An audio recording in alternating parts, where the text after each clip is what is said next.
How do you use Public Use Microdata Sample, PUMS?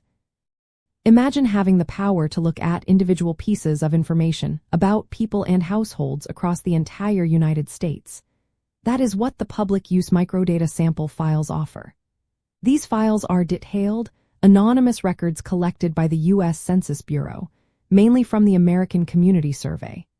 They give you access to data at the level of individual respondents or housing units, not just summary tables. To start using PUMS, you first need to access the files. They are available for free on the Census Bureau's website or through various data portals. You can choose between 1-year samples and 5-year samples. The 1-year files cover about 1% of the population and are updated annually. The 5-year files include about 5% of the population and provide more detailed geographic information.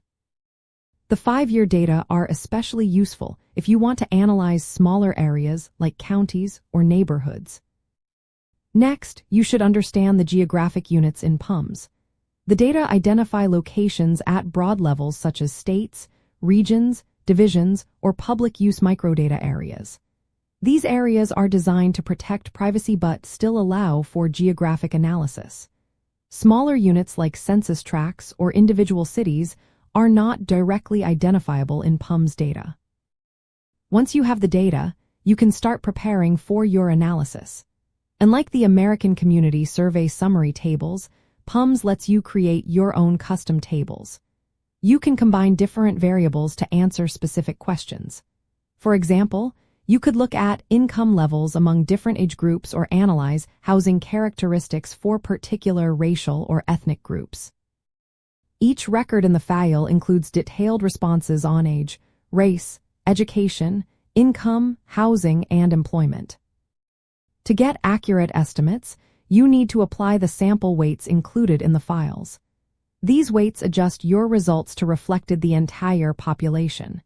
Using proper statistical methods ensures your findings are representative.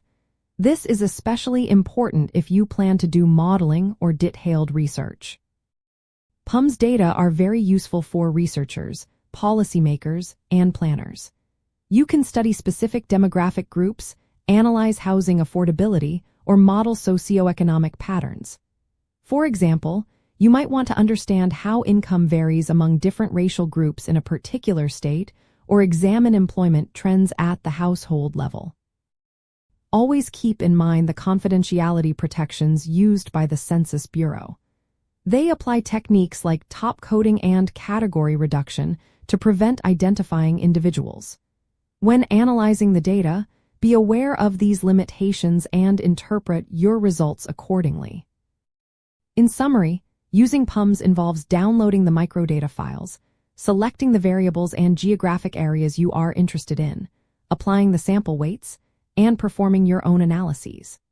This approach allows you to generate detailed demographic and housing data that go beyond what standard summary tables can provide.